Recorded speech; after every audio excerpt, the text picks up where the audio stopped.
notice on Facebook, at the place where I bought my Mustang parts, there's a car show, and it says, see us at the counter, and say you saw us on Facebook, and we'll give you a t-shirt.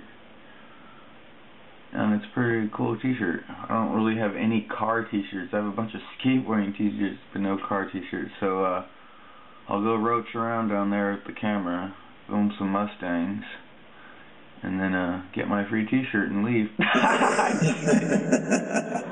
And this is Sacramento Mustang.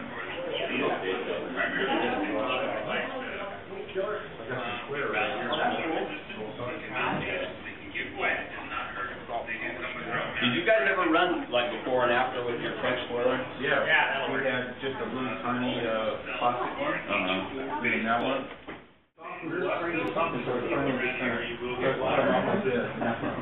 Here's a suspension kit I got right here. I'll probably have to get a gas tank soon. Got some valve covers. Pretty fortunate to have a Mustang store in my area.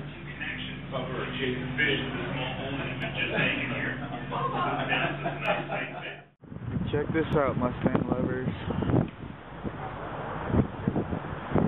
Check out this mural. This is nice. Sac Mustang. Beautiful. Just beautiful. There's another Mustang going in.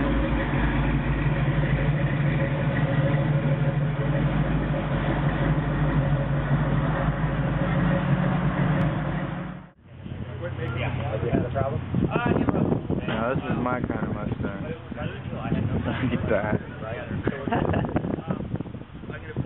That's funny.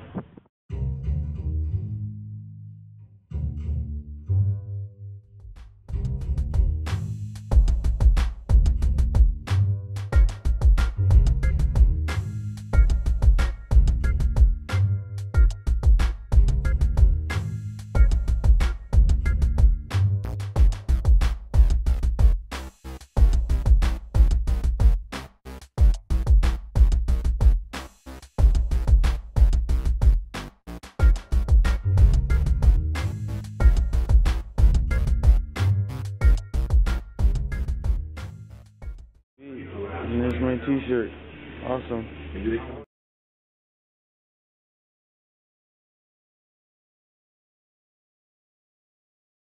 Quick little update on the Mustang.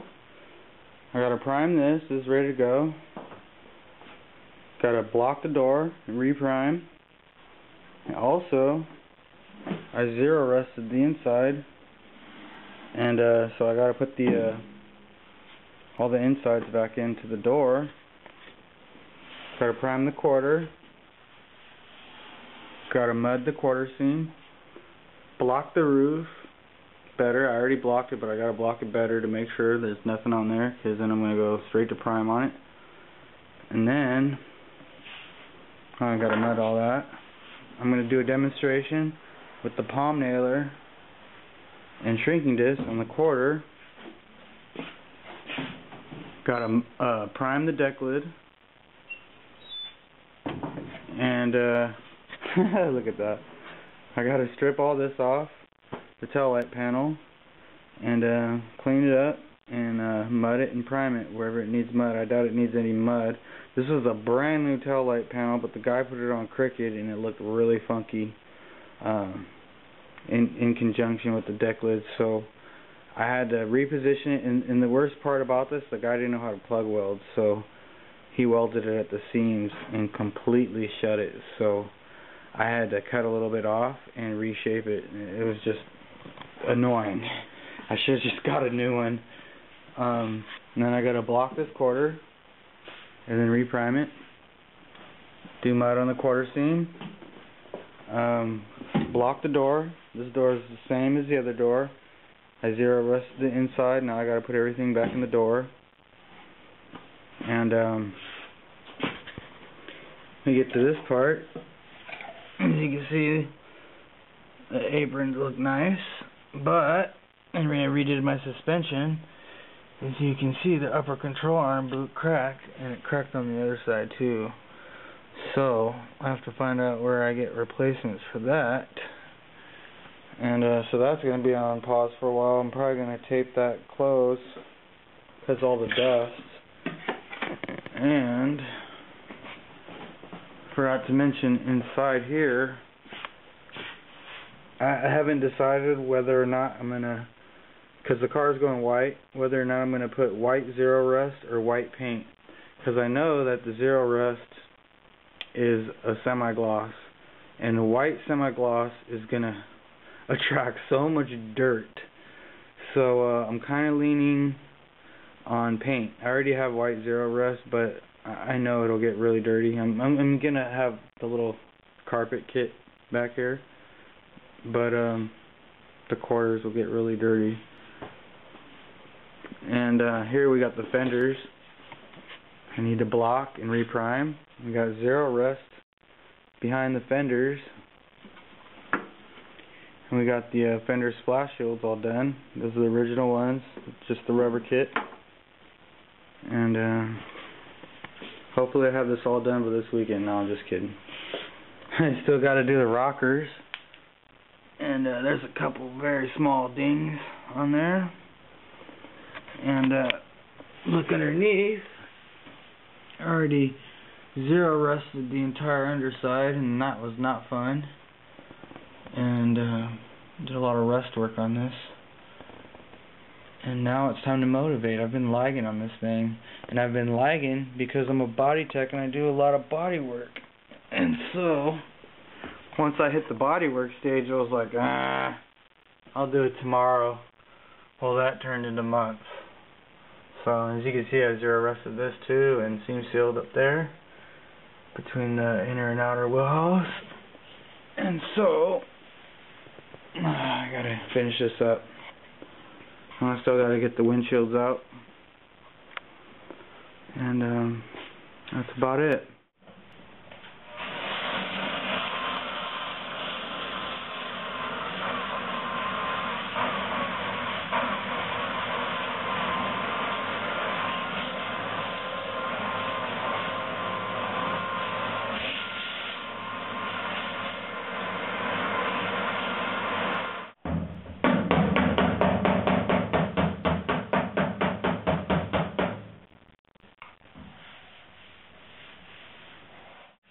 Cover your ears.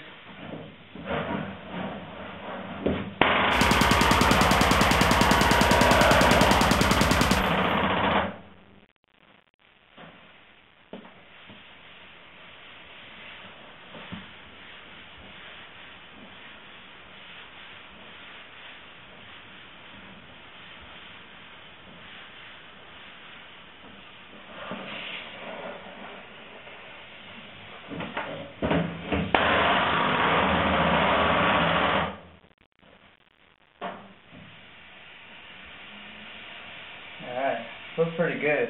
I guess you could drink the rest. I already worked on this too. That'll work it anyways. And right here. I'll get down here.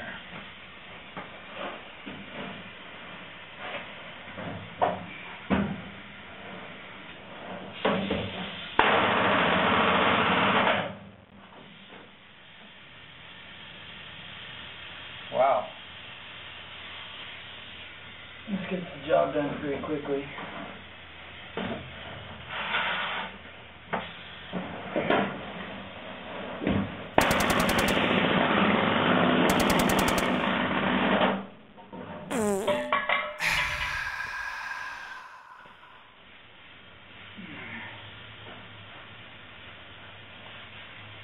Now it's time for the shrinking disc. In order for the shrinking disc to generate heat, your metal has to be clean. It's kind of dirty, but it will work. What I like doing is I like running some 40 grit in the disc, and then if John Kelly's out there, I doubt he watches my videos, but if he were out there, he'd probably cringe if he saw me do this.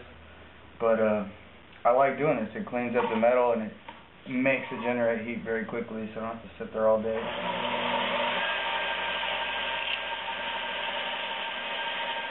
And plus, I'm not doing the precise work he's doing, you know, I'm just using it to to shrink it down, so I'm not making it perfect. I use mud. So.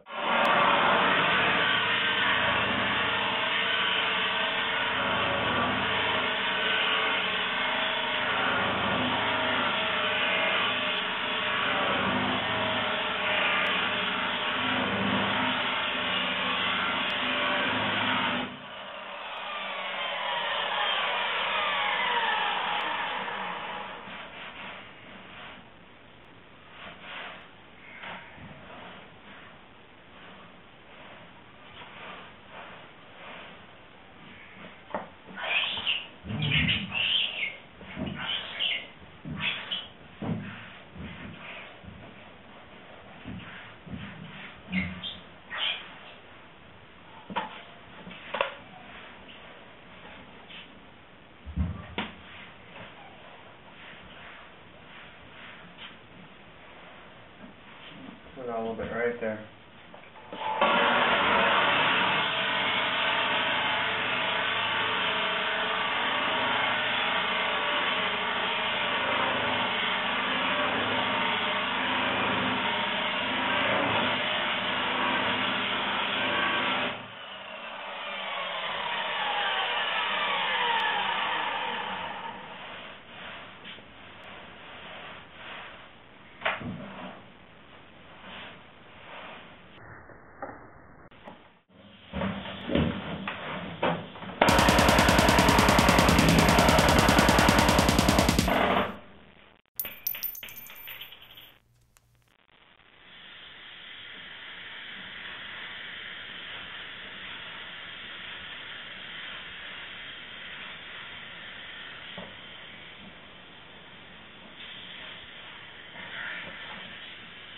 A little more. You gotta hold this palm nail really tight or it'll start bouncing around and then it'll create damage. With that said, you have to hold the shop bag really tight too.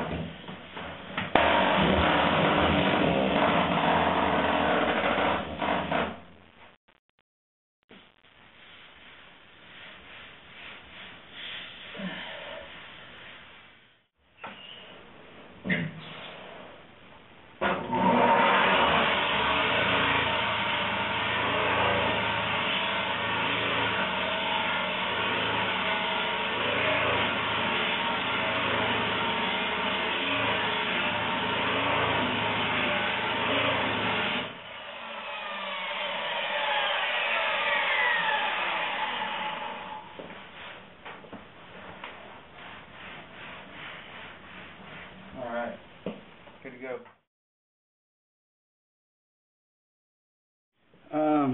You always hear me talking about planes.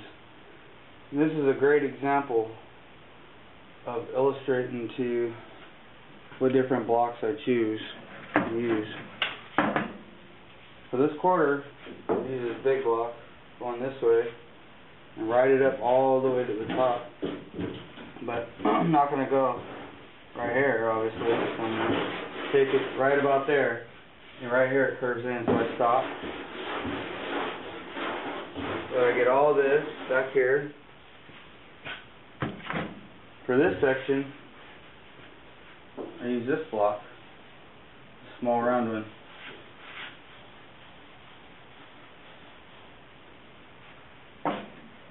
For this section, right up here in the front area, I use this before it digs into here, because that curves up. So I'll hit it like this and down because the curves are there. Get this nice and straight and sharp. Get that nice and sharp. And then when I reach this point, I use a soft block right there. Down here, I either use the edge of this, and then right here it kind of kicks up a little bit, and I use the soft block. Right here, I use a little bit of this, because I want the edge to be nice and sharp. So I'll go like that. And that's about it. Oh, and in here, I'm going to use this block. And maybe a soft block over here, and then I'll use a round block for this.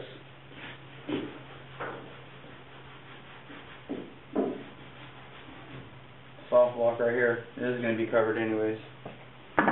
So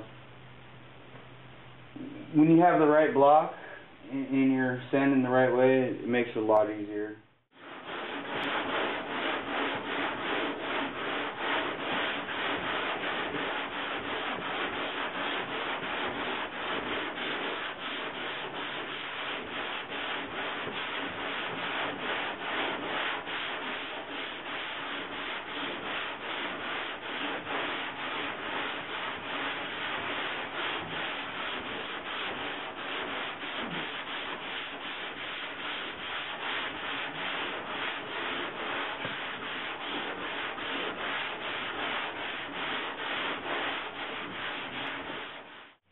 I don't know if you could see that, but this is where I sanded, and I use this big block right here, just like I said. Right here, I'm gonna use this block like this, and then after I do that, I'll step to the small round one to get this crown.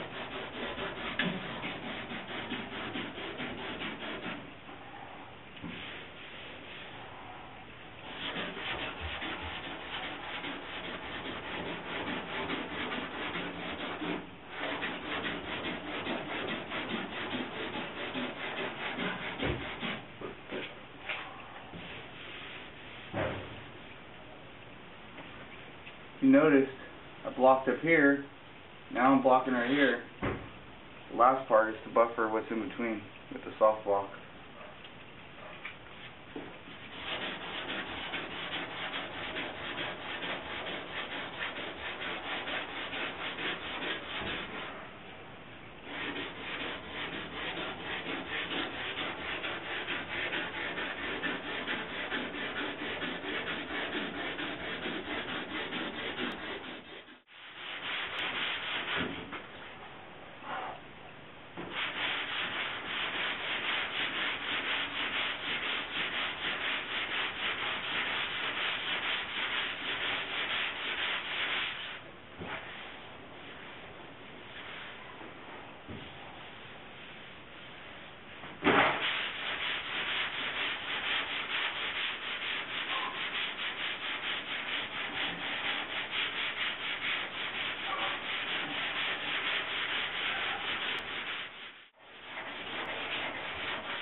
I'm using this block because I'm trying to use a flat bot for as much as I can, right up to the edge, right before it curves. That's about as far as I can go.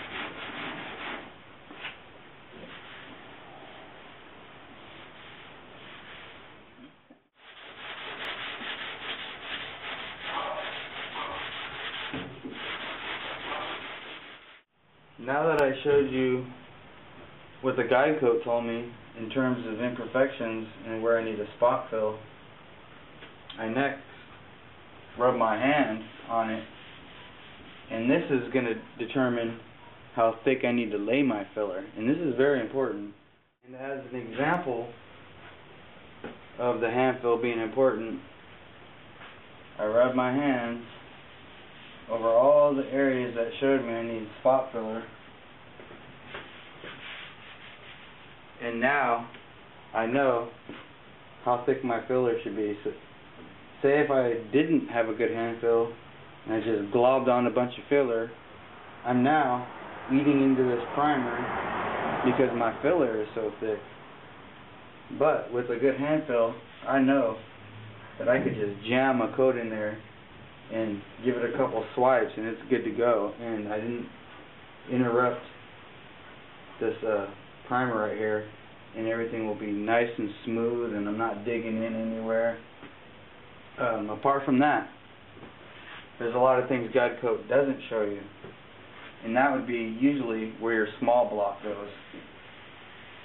And according to my hand, I could feel right here there's a little low spot, but there's no guide coat there. And that pretty much proves my point right there, because if I didn't have a hand fill, I could prime this again and again, and I would never know that there's a low spot there.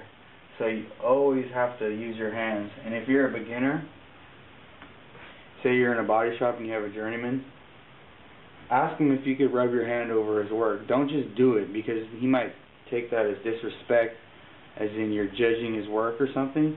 But tell him you're trying to develop a hand fill and you want to see what good work feels like.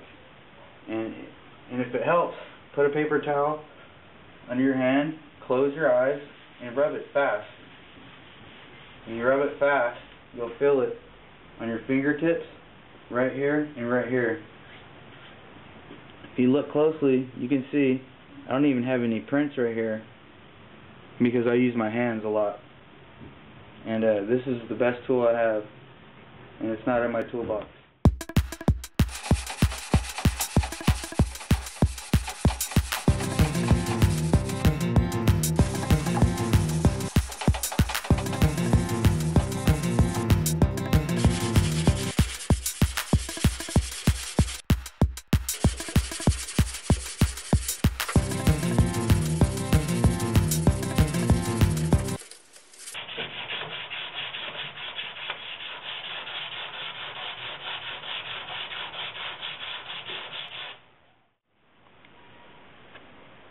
See that right there? That's a body line. This is where I use a round block. But if you look closely, there's still some speckles underneath the body line. That's because the round block doesn't define that body line well, because it's round. If you look at it as it goes up, you know, you have to hit a certain point for it to reach that. So to define this line better, I like using this, and you probably heard me say this before, but oftentimes you're going to dig in somewhere because this isn't really the right block for this, so you just want to make a few strokes and just kind of define your line, but you don't want to sit on it for too long because you'll start digging in. When you keep your paper loose too, you could swap back and forth from this to the round block, because it's so narrow, they're easy to hold. You don't need any adhesive on it, on your paper, for these blocks.